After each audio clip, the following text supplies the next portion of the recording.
দলীয় প্রতীকে যে নির্বাচন হবে না স্থানীয় পর্যায়ে দুটো ন্যারেটিভ আমরা প্রায় শুনে থাকি। এক হচ্ছে রক্তপাত হবেই বা একটা সহিংস পরিস্থিতি তৈরি হবে এরকম একটা ধারণা, কিন্তু দায়টা যেন দলের উপরে না আসে, যেন প্রতীকটাকে বাদ দেওয়া হয়, এরকম একটা ন্যারেটিভ আপনি যদি একটু ব্যাখ্যা দিতে পারেন।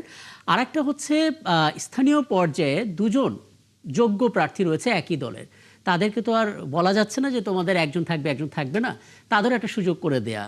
মানে এই দুটো ন্যারেটিভ যদি একটু ব্যাখ্যা দিতেন, কারণ আপনি আপনার ক্যারিয়ারে নিশ্চয়ই এগুলো অনেক বেশি কভার করেছেন, দেখেছেন, একটু বলবেন। না, আসলে দুটোরই সুবিধা অসুবিধা আছে।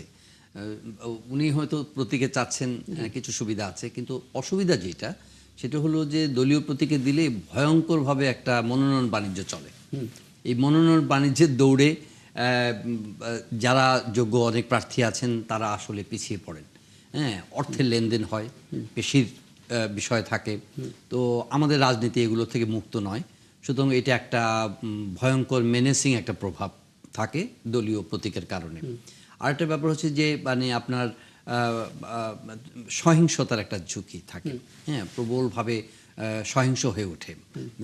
দলীয় প্রতীকের প্রার্থীরা প্রভাব বিস্তারের জন্য একেবারে মরিয়া হয়ে ওঠেন যে আমাকে নির্বাচনে জিততেই হবে, এই বিষয়গুলো খুব কাজ করে। কিন্তু অন্যদিকে যদি আপনি মানে প্রতীক না হয় তাহলে এটা একটা ওপেন ফিল্ড, নিশ্চয়ই এখানে রাজনৈতিক প্রভাব থাকবে। তারপর আপনি যেমন বললেন যে অনেকে আছেন যোগ্য প্রার্থী আছেন, তারা হয়তো বা সুযোগ পান এবং সেখানে তারা অংশগ্রহণ করে নিজেকে যাচাই করতে পারেন তাদের মানে জনপ্রিয়তাটা।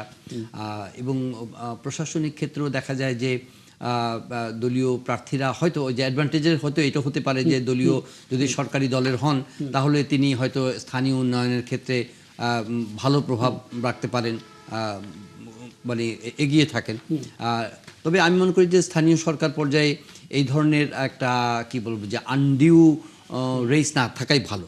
দলীয় প্রতীক যেটাকে স্থানীয়ভাবে কিছুটা কালচারাল একটা একটা ওয়ান স্টেপ ফরওয়ার্ড, যে সেখানে সবার জন্য উন্মুক্ত থাকুক, পেশি শক্তির প্রভাব না থাকুক, মনোনয়ন বাণিজ্য না থাকুক, সহিংসতা জেতার জন্য যে একটা ভয়ঙ্কর রকমের একটা মরিয়া প্রচেষ্টা সেটা তুলনামূলকভাবে কম থাকবে। একদম, আমি এটা আপনার মতামত দিলাম। আরেকটা বিষয় একটু জানতে চাই, যেটা অনেকেই আসলে জানতে চাইছেন, অনেকে প্রশংসাও করেছেন যে সিটি কর্পোরেশনের নতুন যে সংশোধিত আইনটা করা হয়েছে সেটা কিছু কিছু জায়গায় প্রশংসার যোগ্য। যেমন এতদিন আমরা বৃষ্টিজনিত পানি ড্রেনেজ ব্যবস্থার কাজটা তৃতীয় কোনো পক্ষের চুক্তির মাধ্যমে করতে হতো, এটা এখন খোদ সিটি কর্পোরেশন করবে। বলা হচ্ছে আগে আমরা কনফিউজ হতাম যে নির্বাহী কর্মকর্তা মানে সচিব নাকি সিইও প্রধান নির্বাহী কর্মকর্তা, কে আগে কে পরে আমরা কনফিউজ হতাম। এখন সেটা ভালোভাবে সমাধান করা হয়েছে, সচিব পদ থাকছে না, সেটা কনভার্ট হয়ে গেছে নির্বাহী কর্মকর্তা, এবং বোঝা যাচ্ছে প্রধান নির্বাহী কর্মকর্তা নিচে থাকবেন। ছুটি কমানো হয়েছে, আগে মেয়র কাউন্সিলররা বছরে 3 মাস ছুটি কাটাতে পারতেন, এখন 1 মাস করা হয়েছে, এবং শপথ গ্রহণের 10 কার্যদিবসের মধ্যে প্রথম সভা করতে হবে, এবং মেয়াদ শেষ হওয়ার অন্তত 90 দিন আগে নির্বাচন শেষ করতে হবে। প্রশংসিত হয়েছে এগুলো, কিন্তু মুশকিল হচ্ছে এখন আমাদের অনেক যোগ্য মানুষই ধরতে গেলে প্রশাসক হিসেবে আছেন, তাতে কোনো সন্দেহ নেই যে তারা যোগ্য, তাদের অভিজ্ঞ, বয়স্ক, প্রবীণ এবং রাজনীতিবিদ তারা, কিন্তু তারা আসলে কোন আইনে আছেন এটা নিয়ে একটা প্রশ্ন হচ্ছে। কারণ 2009 সালে খুব সম্ভবত একটা আইন হয়তো সেই সময় সরকার করে গিয়েছিল যাতে করে একটা লম্বা সময় প্রশাসক রাখা যায়। এই সুযোগটাই কি নেওয়া হচ্ছে কিনা, এই কনফিউশন কাজ করে, যদি একটু না, কনফিউশনের কিছু তো নাই, এটা তো অবশ্যই একটা কি বলবো যে এক্সপ্লয়টিং দি মানে পলিটিক্যাল অ্যাডভান্টেজ। এখন ধরেন যে যারা ক্ষমতাসীন দল আছেন তারা এটার একটা সুবিধা বা সুযোগ তারা নিয়েছেন, এটা একেবারে পরিষ্কার। এবং সেখানেই শুধু সীমিত নয়, প্রশাসক নিয়োগ করার পরে দেখা যাচ্ছে যে প্রশাসকরা অ্যাম্বিশাস হয়ে উঠছেন এবং তারা ভাবতেও শুরু করেছেন যে এই প্রশাসকের পদে বসে তারা এই সুযোগ সুবিধাগুলো কাজে লাগিয়ে সামনের নির্বাচনের একটা মানে কি বলবো যে আবহ তৈরি করবেন, এবং সেখানেও তারা মনোনয়ন লাভ করে বৈতরণী পার হতে পারবেন, সেই প্রত্যাশাও কিন্তু অনেকের মধ্যে আছে এবং সেগুলো তাদের প্র্যাকটিসের মধ্যে দেখা যাচ্ছে। তো আমি মনে করি যে এখানে আরেকটু কি বলবো যে লজিক্যাল হওয়া যেত।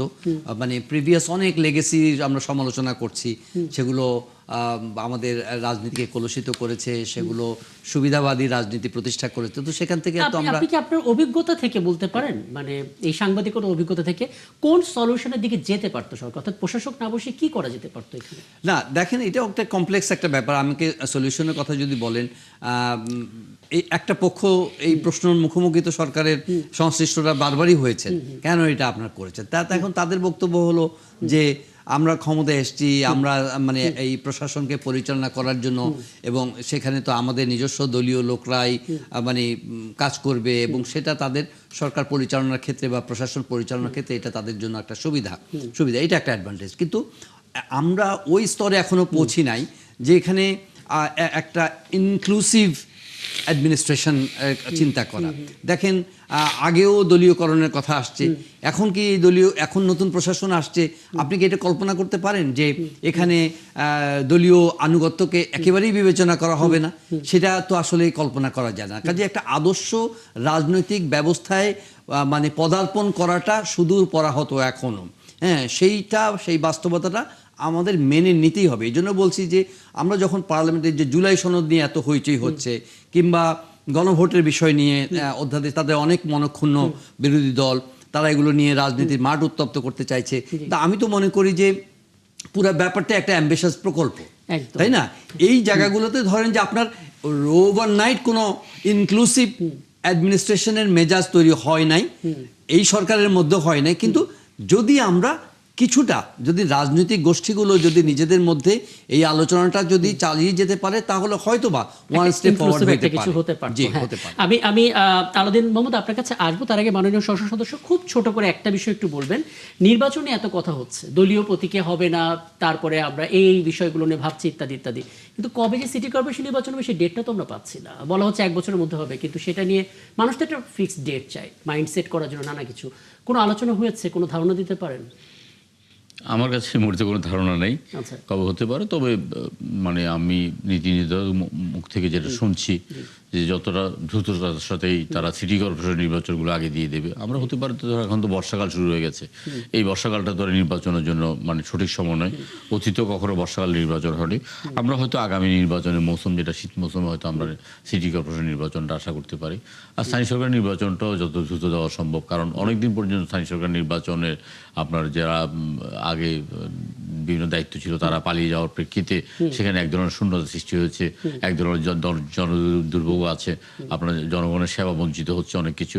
যদিও সরকার সামাল দেওয়ার চেষ্টা করছে, সেখানে আপনার বিভিন্নভাবে প্রশাসক নিয়োগ করে উপজেলা পর্যায়ের বিভিন্ন কর্মকর্তাদেরকে বাড়তি এবং চলতি দায়িত্ব দিয়ে ইউনিয়নগুলো সামলানোর চেষ্টা করছে। তারপরে আমার মনে হয় এটা নির্বাচনটা হয়ে মানে যাবে। আমরা ধারাবাহিকভাবে অন্তত এটা দেখতে পাচ্ছি যে মন্ত্রিসভা অনুমোদনটা দিয়েছে সিটি কর্পোরেশনের সংশোধিত আইন, এবার হয়তো ডেটটা পাওয়া যাবে, দেখা যাক, অপেক্ষা করে। আমি একটু আলাউদ্দিন মোহাম্মদ একটা বিষয় বলি, মানে আপনারা তরুণ রাজনীতিবিদ, এবং অতীতে যে কোনো সময় চাইতে ঠিক এই মুহূর্তে যারা তরুণরা রাজনীতি করছেন তারা আসলে অনেকটাই বলা যায় রাজনৈতিকভাবে সচেতন। আপনাদের চোখ ফাঁকি দিয়ে দুর্নীতি করার সুযোগটা কম, কারণ আপনারা চট করে প্রতিবাদ করে ফেলেন এবং কাউকে ভয় পান না, রাগঢাক দেখেই আপনারা কোনো কথা বলেন না, আপনারা সরাসরি কথা বলতে পছন্দ করেন। এত কড়া নিরাপত্তা বলে আপনারা তৈরি করে রেখেছেন, আপনাদের চোখ ফাঁকি দিয়ে প্রশাসকরা দুর্নীতি করতে পারবে, তখন তো আপনারা সরাসরি বলতে পারবেন। যদি সেটাই হয় তাহলে এটা নিয়ে অভিযোগ থাকবে কেন আপনাদের? আপনারা তো ওয়াচডগ হিসেবে আছেনই। এটা এই প্রশ্নটা কেন কিভাবে করলেন? আমরা তো দুদক নই, আমাদের কড়া নিরাপত্তা এটা অনেক ধরনের দুর্নীতি হতে পারে, আভ্যন্তরীণ, আর একটা হচ্ছে স্বেচ্ছাচারিতা, স্বৈরাচারী মনোভাব হয়ে ওঠা, যেটা একটু আগে বলল অতিরিক্ত অ্যাম্বিশাস হয়ে ওঠা। এই অ্যাটিটিউড গুলো তো আপনাদের চোখে পড়বে, সেটা সাথে সাথে আমরা জানতে পারবো। জি, এটা একটু জি আলাউদ্দিন আহমেদ, সরি, আমরা যে প্রথম যে বিষয়টা আমাদেরকে আশ্চর্যান্বিত করেছে সেটা হলো আপনার যেই অধ্যাদেশের আলোকে অধ্যাদেশটাকে আইন করা হলো যে আপনার প্রতিকূল এবং বিশেষ পরিস্থিতিতে প্রশাসক বসানো যাবে, এবং নির্বাচিত কোনো প্রতিনিধিকেও সরকার চাইলে এই আইনের মাধ্যমে আপনার সরিয়ে দিয়ে প্রশাসক বসিয়ে দিতে পারবে। কিন্তু আপনি অধ্যাদেশটা কিন্তু এরকম ছিল না। অধ্যাদেশের গ্রাউন্ডটা যদি দেখেন, সারা দেশে স্থানীয় সরকারের সব প্রতিনিধিরা, সব বলতে অধিকাংশ প্রতিনিধিরা পলাতক ছিল। সেই প্রেক্ষিতে যেই আপনার আইনটা হয়েছে, সেই আইনের আলোকে ঢাকা উত্তরে একজন প্রশাসক সরকার দিয়েছিলেন, প্রশাসক উনি নদী বিশেষজ্ঞ মোহাম্মদ এজাজ। এখন এই যে আপনি এজাজ সাহেবের প্রশাসককে দেওয়াকে কেন্দ্র করে কিন্তু আপনার বিএনপি সরকারের সাথে অনেক আপনার বাকবিতণ্ডা জড়ায় এবং তারা সরকারকে তখন বলে যে আপনার এইটাই হবে লাস্ট, এরপরে আর কোনো প্রশাসক নিয়োগ দেওয়া যাবে না। এবং অন্তর্বর্তীকালীন সরকারের সময় কিন্তু বাংলাদেশের মানুষ সবচেয়ে বেশি সাফার করেছে। আপনি স্থানীয় প্রশাসনিক সেবা পায় নাই, সেখানে আপনার কাকে ধরবে কাকে বলবে, মানে গভর্নমেন্ট একটা জনগণ ক্লুলেস ছিল যে কাকে বলবে। এখন তো রাজনৈতিক সরকারকে বলা যায়।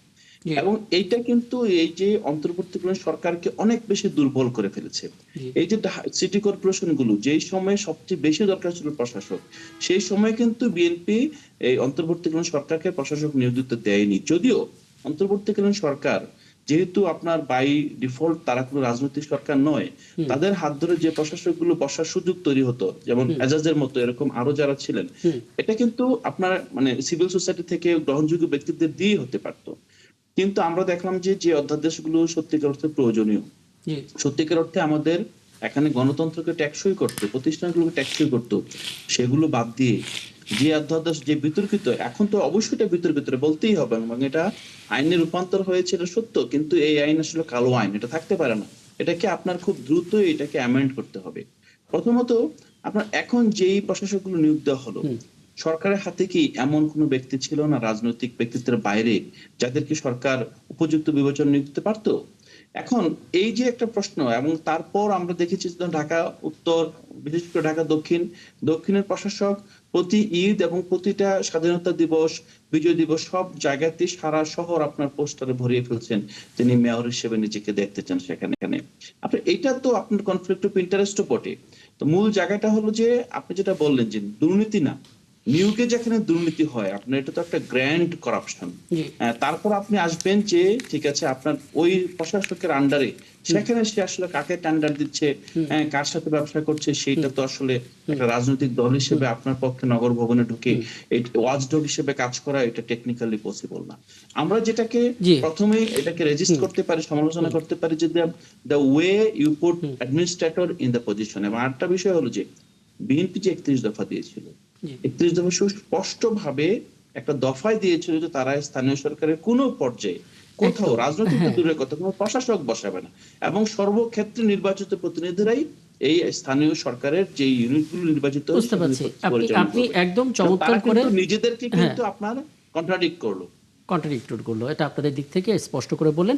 সবশেষ ছোট করে একটা মন্তব্য বলবো, আপনি কিছু বলতে চাইছিলেন ছোট করে? না দেখুন, হ্যাঁ, পৃথিবীর ইতিহাসে তো কোনো রাজনৈতিক সরকার, জনগণের ভোটে নির্বাচিত সরকার বিরোধী দলের কাউকে কোনো দায়িত্ব প্রদান করে না। না, যোগ্য বলতে ধরেন যেমন এজাজ সাহেবের কথা বলা হয়েছে, তিনি তো একদম শপথবদ্ধ জামাত ইসলামের। যেমন আমরা অন্তর্বর্তীকালীন সরকারকে এই মুহূর্তে আমরা একদম পুরোপুরিভাবে চিহ্নিত করছি জামাত এনসিপি সরকার, কারণ সেই সময় পুরো সরকারটাই চালিয়েছে জামাত এনসিপি। এবং আমরা আমাদের রাজনৈতিক জীবনে, প্রশাসনিক জীবনে কখনো দেখি নেই এই যে নিয়োগ এবং বদলিতে যে এই ধরনের বাণিজ্য এবং এই ধরনের প্রভাব। স্কুলের ছাত্ররা গিয়ে, কলেজের মানে ফার্স্ট ইয়ারের ছাত্ররা গিয়ে ডিসি নিয়োগ দিচ্ছে, তারা আপনার এসপি নিয়োগ দিচ্ছে, তারা মহাপরিচালক নিয়োগ দিচ্ছে, সচিব নিয়োগ দিচ্ছে। প্রশাসনের মধ্যে যে গত 1.5-2 বছর ভয়ঙ্কর রকমের আপনার একটা বিশৃঙ্খলা, না এটা রেফারেন্সের জন্য না, এটা আমাদেরকে অনেকদিন ভোগাবে। আমরা মনে করি যে আমরা খুবই যে রক্তাক্ত গণ অভ্যুত্থানের পরে আমরা সরকার প্রধান হিসেবে ডক্টর ইউনূসকে চিহ্নিত করে তাকে ক্ষমতায় বসানোটা আমাদের অনেক বড় ধরনের ভুল হয়েছে, এবং এই ভুলের প্রায়শ্চিত্ত আমাদেরকে অনেক বড় করে দিতে হবে। কারণ তিনি যে ব্যর্থতার সাথে সরকারটা পরিচালনা করেছেন, এই যে আজকে স্বাস্থ্য ব্যবস্থা যে একদম ভয়াবহ রকম অবস্থা, আমরা ওনাকে কিন্তু পরিবর্তন করতে পারিনি, কিন্তু ওনাকে একদম শেষের দিকে যেহেতু চলে এসেছে, উনি ওনার সমস্ত সুযোগ সুবিধাগুলো নিয়ে